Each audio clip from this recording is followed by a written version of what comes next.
Hello everyone, আসসালামু আলাইকুম। কেমন আছেন সবাই? আশা করছি ভালো আছেন। আল্লাহর রহমতে আমিও ভালো আছি।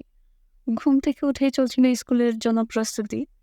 আজকে একটু লেট হয়ে গেছে, তাই ঝটপট যা করা যায় তাই করব।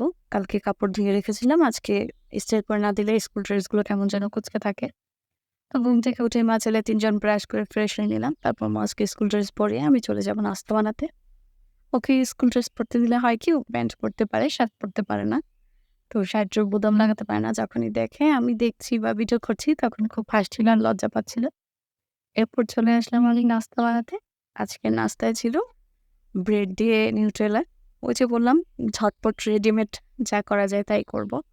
আর একটু সাজিয়ে দেওয়ার চেষ্টা করছিলাম, কারণ ও ঘুম থেকে উঠে বলছিল কিছু খাবে না, এমনিই চলে যাবে, লেট হয়ে গেছে।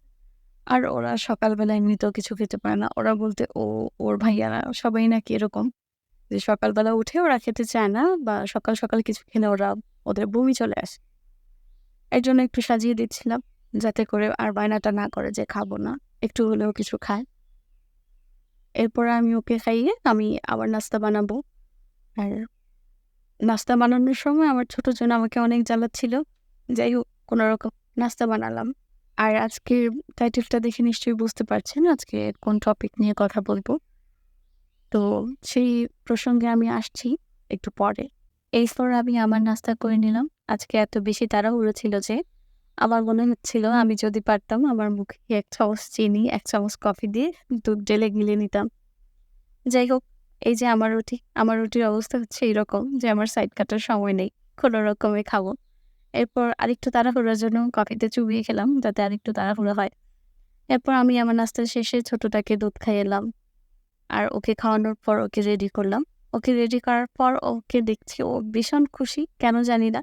খুব হাসতেছিল আর মুখে ধরে হাসছিল, লজ্জা পাচ্ছিল।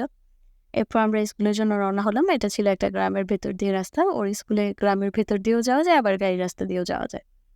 তবে আমার বাড়ি থেকে গাড়ি রাস্তা পর্যন্ত যেতে যতটুকু রাস্তা, তার চেয়ে ওদিক দিয়ে গেলে আবার মনে হয় সুবিধে হয়। এরপর আসার সময় আমরা আবার গাড়ি রাস্তাতে করেই আসছিলাম, গাড়িতে করে। আসার পর ওর মাম্মাম দেখছি আইসক্রিম বানিয়েছে, ওকে দিয়ে গেল খাওয়ার জন্য। ওয়াজ আইসক্রিম কে দিছে? মাম্মামে। মজা হয়েছে? এবার আসি মূল কথায়, আমি সারাদিন কি করি, কি কাজ আছে আমার। এই যে যা দেখছেন সকাল থেকে শুরু করে রাত পর্যন্ত যদি দেখাতে পারতাম, একটা সিসি ক্যামেরা থাকলে হয়তো বোঝাতে সুবিধা হতো। মেশিনে কাপড় ধুচ্ছি ঠিকই, কিন্তু এই যে ৩ জন বাসায় ফেরার পর ৩ জনের খোলা কাপড়, আবার যাওয়ার সময় যেগুলো খুলে রেখে গেছে, আর মাশাআল্লাহ আমার ছেলেরা তো খাটের চিপায় সোফার নিচে ফেলে রাখতে পারে, সেগুলোকে খুঁজে খুঁজে মেশিনে দেওয়া, আর মেশিনে ধোয়ার পর রোদে মেলে দেওয়া, সেখান থেকে এনে বিকালবেলা ভাঁজ করে রাখা, এগুলো তো কোনো কাজ না, এগুলা কারো চোখে পড়বে না। তারপরে হচ্ছে একদিকে ঘর গুছাচ্ছি, অন্যদিকে ঘর মুছতেছি, আরেকদিকে রান্না বসাইছি।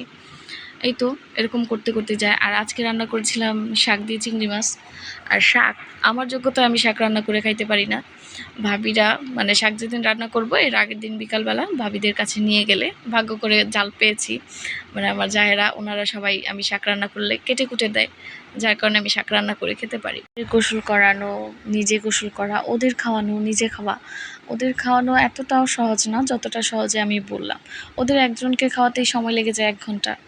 আর খাওয়ার পরে টেবিলটার যা অবস্থা করে, ভাত ফেলে টেলে একাকার অবস্থা, সেগুলো গুছাতে লাগে আবার কত সময়। তারপর ওদের ঘুম পাড়াতে গেলে আরেক যুদ্ধ।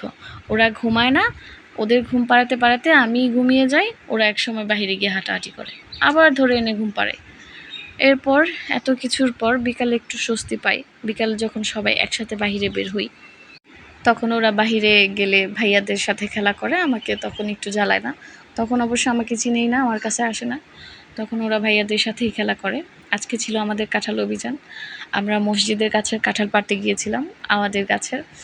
তো এই গাছের কাঁঠাল আমরা এবছরের প্রথম পাড়তেছি। আমরা জানি না এই গাছের কাঁঠাল কেমন হয় বা কেমন লাগে, কারণ এর আগে আমরা পারি নাই। কাঁঠাল পেড়ে বাসায় আসার পর এই তো ওরা আম পাড়ছিল, আম খাচ্ছিলাম, নিফাত সবাইকে কেটে কেটে দিচ্ছিল। আমের কালারটা এত সুন্দর ছিল, না অনেক বেশি পেকেছে না কাঁচা রয়েছে। আর তারপর আবার যখন সন্ধ্যা হবে ঘরে যাব, বিকালে নাস্তা বানাবো, আবার ওদের খাওয়াবো।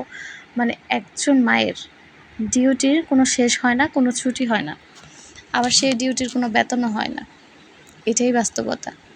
তাই দয়া করে কেউ জিজ্ঞাসা করবেন না যে কি করি, কী কাজ আছে আমার। আমার এখনকার অবস্থানটা শুধুমাত্র সেই মাই বুঝবেন যে আমার মতো একা হাতে 2টা বাচ্চা লালন পালন করতেছেন। তারপরেও আমরা জানি মাতৃত্ব ভয়ঙ্কর রকম সুন্দর। আজকে এই পর্যন্তই। সবাই ভালো থাকবেন, সুস্থ থাকবেন।